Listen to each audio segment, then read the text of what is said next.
did you see that you guys need to improve upon going forward? Yeah, I mean, there's just, I think, a couple plays here and there kind of changed the momentum of the game. If you look at the throw to Xavier down the sideline, or even throw in the in the third quarter on the second down where I hit Trav, I'd probably hit Noah if I just wait on the progression. Just little plays like that are what make the difference in a big game, and so just stuff that you have to go back, look at, learn from, and try to get better at. What's the difference in mindset just from all these games where you find a way to now this time you didn't, and you have the sense of, I don't know if it's urgency that you alluded to the other day, but what is it that changes in your mind after that? I think just having like you said, a sense of urgency from the beginning of the games. I feel like offensively we can be better the way we start and the way we play throughout the entire game because you can tell whenever, a lot of times in the fourth quarter when we need a score, we go right down the field and score. And so if we can play the entire football game like that, it won't put us in these situations where in one-score games at the very end. Do you think it's easier to get everybody's attention when there's a consequence with the loss? I mean, yeah, we have a lot of veterans, so that they know what we need to do, but obviously a loss kind of heightens everybody's attention to detail. I think that'd be the biggest thing. But at the same time, we know it's a long season. You lose a football game here and there, but you try to learn from that and try to be better the next week. Noah Gray has one of the highest catch percentages in the league. When you throw it to him, it's almost always completion. What is it about him that allows for that? Yeah, he does everything the right way, and he's learned a ton from Trav, and so he knows how to kind of work within the rules of the offense and get himself open. And he's just a guy that's going to be in the right spot. So as a quarterback, you know if you're going to give him the football, he's going to make the play happen. And so he's not going to talk a lot. He's going to come to work, do his job. But at the same time, those are the guys you want on your team because you know that he's going to do whatever it takes to win. Hop doesn't seem to be the type of player who eases back into things. What are your expectations for Pacheco when he comes back? Yeah, I mean, I think you said it. I think it's gonna be us trying to hold him back because he's a guy that wants to be out there as much as possible and he wants to play. But same time, he wants to win and he knows the long-term goal that we have. And our goal is to get him back as quickly as possible, but at the best time for him and his body, so that we can have him for the long haul. And so, whenever that is, I know he'll be ready and he'll be that Energizer bunny that everybody loves to see. You obviously developed a relationship with Beach, brings in a receiver, Thornton, to the practice squad. What do you like about his potential? Yeah, I mean, obviously, in season, haven't watched a ton of film on him, but just from the highlights that I have seen, I mean, a ton of big playability. Someone that is a big frame. I didn't realize how tall he was until he got in the building. I'm excited to see him on the practice field.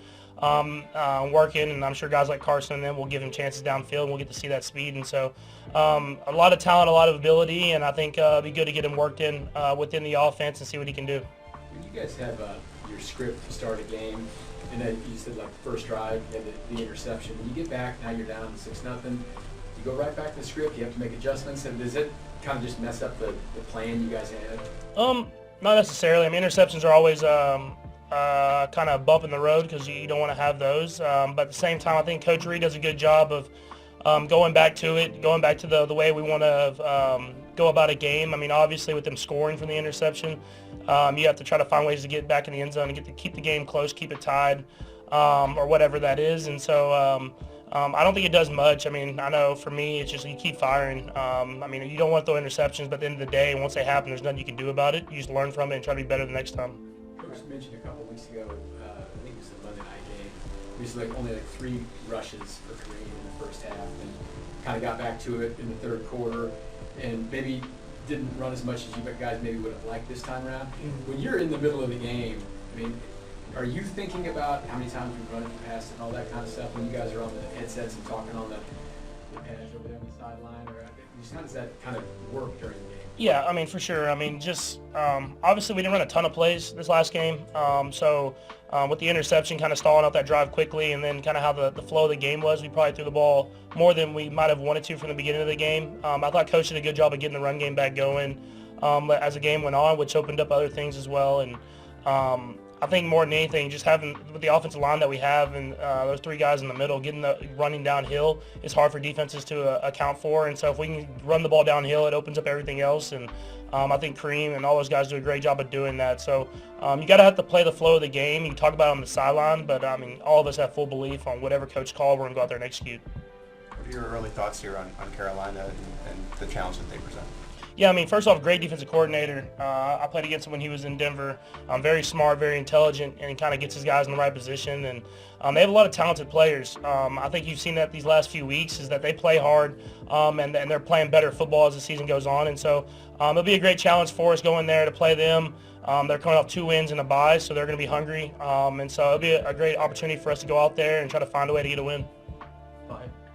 Just with Xavier, Andy referred to this a little bit, and you have too, just little things on each of the deep connections that are so close to happening. In your mind, what are the commonalities, or what are the things that are just so close that you should be able to get through?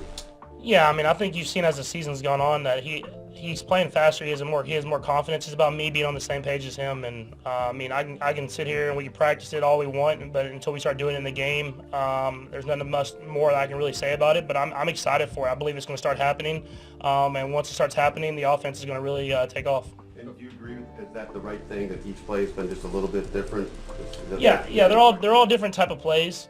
Some of them he's the first read, some of them it's kind of an alert type read. But I think more than anything, you look at the film, you see him getting open, you see him utilizing his speed, and then now it's about me making the throws where he can score touchdowns. And we score those touchdowns, like I said, it changes the entire ball game. Well, the last three, Nick, Nate, and Steve. Go ahead, Nick. Patrick, for the guys that haven't been here, the rookies and some of the other young guys that haven't been on these runs, how do you kind of help them as a leader ramp up to this point where the standard is come playoff? Yeah, no, this is kind of the point where you get to start taking off. You get to start kind of building. I mean, you want to do it all season long, but it's a long season. And as we kind of get to this back stretch, you want to be playing your best football going into the playoffs. And so as you get close to Thanksgiving and everything like that, you want to start showing progression and stuff that we've worked on throughout the year. And I feel like we're close to doing that, but we want to keep building and keep getting better so we're playing our best football at the end of the season. Patrick, how much do you think that first half for Xavier can be momentum for the rest of the season, given beyond just the deep balls, but obviously inner working and getting mixed into the offense and obviously non-deep ball moments? Yeah, I think more than anything, you saugh the confidence in that he was playing with, which you could tell that he has more confidence within himself and what he can do within the offense.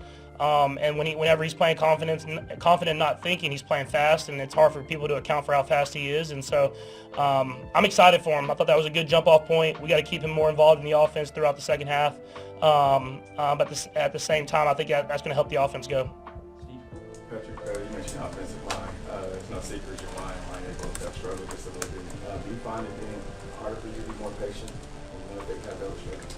No, I think that's on me more than anything. I think even if you look at the first interception, if I really just, even though it wasn't open, if I just sit in the pocket and I run up in the pocket, I don't get kind of slung where I throw the ball over the top of Noah. I hit Noah in stride. It's a big play, and so that's just something that I have to continue to work on, is being able to settle in those spots in the pocket where I can make those throws, not forcing myself to run or scramble too fast.